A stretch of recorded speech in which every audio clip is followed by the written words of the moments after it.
اعوذ باللہ من الشیطان الرجیم بسم اللہ الرحمن الرحیم ما اصاب نہیں پہنچتی من مصیبت کوئی بھی مصیبت فی الارض زمین میں ولا فی انفسکم اور نہ ہی تمہاری ذات میں الا فی کتاب مگر وہ کتاب میں ہے من قبل اس سے پہلے ان نبرأہا کہ ہم اس کو پیدا کریں ان ذالک بے شک یہ علی اللہ اللہ پر یسیر آسان ہے۔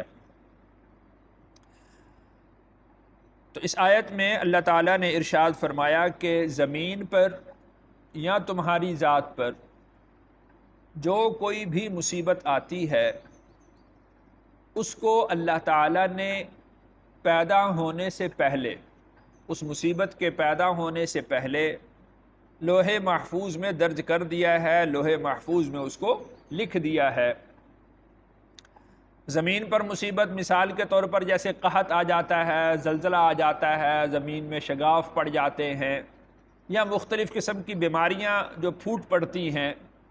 تو یہ زمین کے اندر مصیبت پہنچتی ہے۔ تو یہ پہلے سے ہی اللہ کے علم میں ہوتا ہے کہ کس جگہ پر قحط ہوگا، کس جگہ پر زلزلہ آئے گا، کس جگہ پر زمین میں شگاف پڑے گا، کس جگہ پر اولے پڑیں گے، کس جگہ پر بیماری پھوٹے گی، کتنا عرصہ رہے گی، کتنے لوگ اس سے متاثر ہوں گے۔ تو یہ ساری کی ساری چیزیں اللہ کے علم میں ان کے وجود سے پہلے موجود ہوتی ہیں۔ اور اسی طرح وَلَا فِي أَنفُسِكُمْ تمہاری جان میں جو مصیبت آتی ہے، جو مصیبت پہنچتی ہے، کون بیمار ہوتا ہے، کون مر جاتا ہے، کس کا حادثہ ہو جاتا ہے، کون ڈوب جاتا ہے، کون جل جاتا ہے، تو یہ مصیبتیں آفتیں جتنی بھی قسم کی ہیں الا فی کتاب من قبل ان نبرأہا، اللہ تعالیٰ ارشاد فرماتے ہیں کہ وہ ساری کی ساری لوح محفوظ کے اندر پہلے سے موجود ہیں، ان کے پیدا ہونے سے پہلے۔ ان ذالک علی اللہ یسیر، اور یہ چیز کہ کون سی بیماری پیدا ہوگی، کون سی آفت نازل ہوگی، اس کا پیدا کرنا، اس کا لکھ دینا، درج کر دینا، یہ اللہ پر بہت آسان ہے، یہ اللہ کے لیے کوئی مشکل چیز نہیں ہے۔ لِكَيْ لَا تَأْسَوْا تاکہ تم افسوس نہ کرو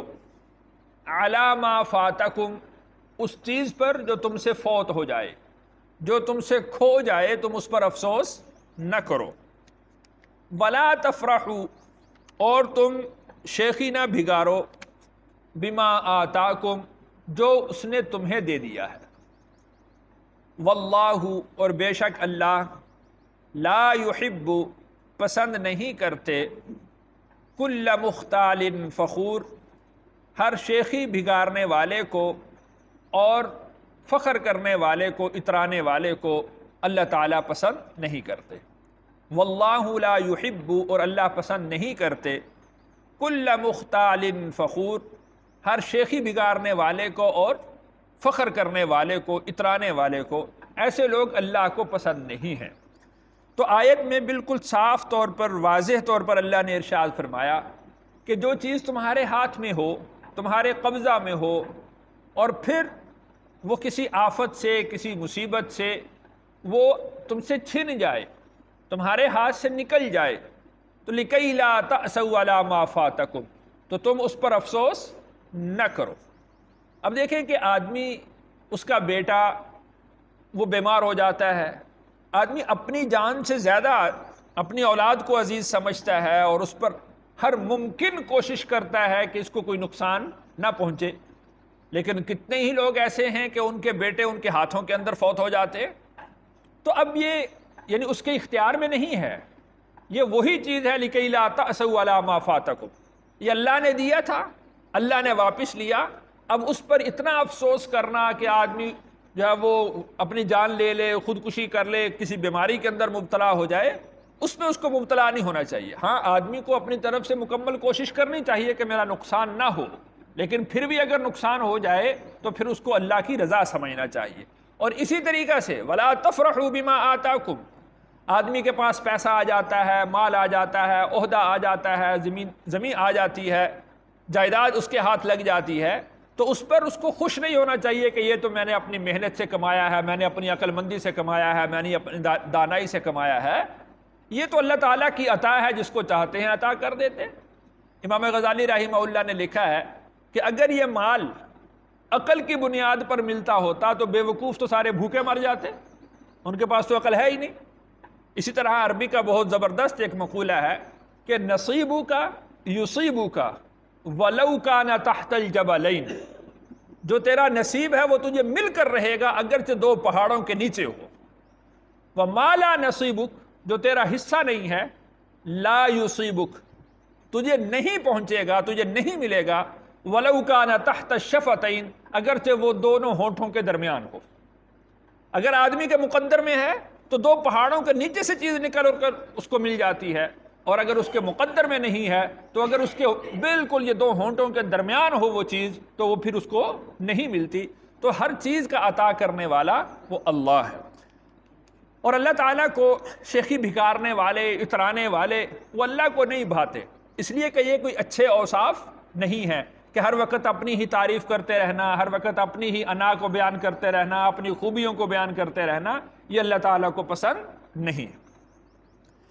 الذین، وہ لوگ، یبخلون،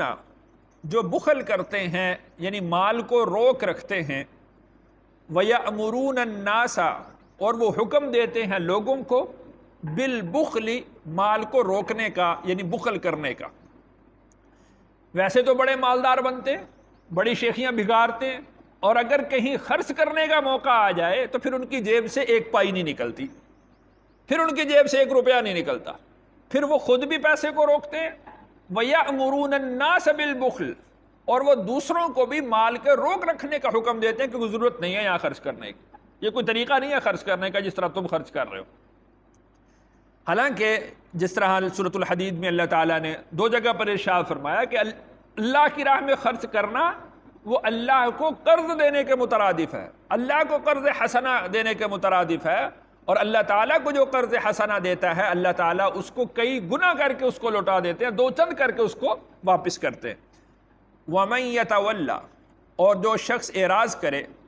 فَإِنَّ اللَّهَ، پس بے شک اللہ، هُوَ الْغَنِيُّ الْحَمِيدُ، وہ بے پرواہ ہے، تعریفوں والا ہے۔ یعنی اگر بالفرض کوئی ایسا موقع آ جاتا ہے کہ جہاں پر تمہارے مال خرچ کرنے کی ضرورت ہو اور تمہارے پاس کوئی ضرورت مند جائے اور تم پھر اپنی جیب کو روک رکھو، اپنے دل کو تنگ کرو، قطعاً یہ نہ سمجھنا کہ اس شخص کی ضرورت پوری نہ ہوگی، تمہارے اس مال نہ دینے کی وجہ سے، پیسہ نہ دینے کی وجہ سے وہ ہلاک ہو جائے گا، قطعاً یہ تم نہ سمجھنا۔ اور یہ بھی نہ سمجھنا کہ اللہ کو تمہارے مال کی ضرورت ہے اور اس وجہ سے اللہ نے تمہیں جو ہے وہ خرچ کرنے کا حکم دیا ہے۔ وَمَن يَتَوَلَّ، جو شخص اعراض کرے گا، فَإِنَّ اللَّهَ هُوَ الْغَنِيُّ الْحَمِيدُ، وہ اللہ تعالیٰ تو غنی ہے، تعریفوں والا ہے، اس کے پاس تو بہت اسباب اور بہت سے ذرائع ہیں، اللہ تعالیٰ کہیں سے اس کی ضرورت کو پورا کر دیں گے۔ تو اس میں اصل میں امتحان اس شخص کا ہوتا ہے کہ جس کے پاس کوئی ضرورت مند آئے اور وہ خرچ کرتا ہے یا نہیں کرتا، اصل میں تو اس کا امتحان ہے۔ لَقَدْ أَرْسَلْنَا رُسُلَنَا، البتہ تحقیق ہم نے بھیجے اپنے رسول، بالبینات، واضح دلائل دے کر، وَأَنزَلْنَا، اور ہم نے نازل کیا، مَعَهُمُ الْكِتَابَ، ان کے ساتھ کتاب کو،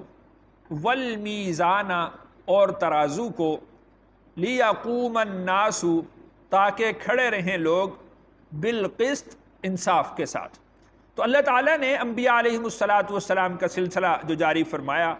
انبیاء کے ہاتھوں اللہ نے معجزات ظاہر فرمائے۔ بالبینات سے مراد معجزات ہے، واضح دلائل ہیں، یعنی ایسی دلیل ہے، ایسا معجزہ ہے، معجزہ ایسی چیز ہوتی ہے کہ جس کو عام آدمی اپنی قدرت اور اپنے اختیار سے نہیں کر سکتا۔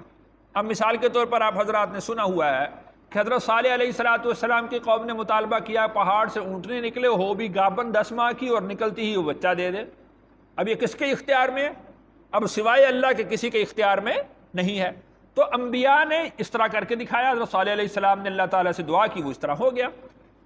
حضرت موسیٰ علیہ السلام جا رہے ہیں، دریا ہے، دریا پر اللہ تعالیٰ نے حکم دیا کہ اپنا عصا مارو، موسیٰ علیہ السلام نے عصا مارا، اور وہ دریا کا جو پانی تھا اس نے 12 رستے بنا دیے، اور ہر ایک رستے کے درمیان پانی اس طرح کھڑا ہو گیا جس طرح شیشے کی دیوار ہوتی ہے۔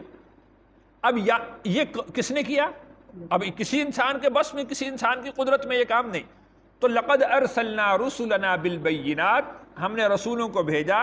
اور ان کو ہم نے واضح دلائل دیے، معجزات دے کر بھیجا کہ وہ انبیاء کے علاوہ کوئی اور اس کا مظاہرہ نہیں کر سکتا۔ وَأَنزَلْنَا مَعَهُمُ الْكِتَابِ، اور ہم نے نازل کی انبیاء کے ساتھ کتاب بھی، یعنی جس نبی کو ہم نے بھیجا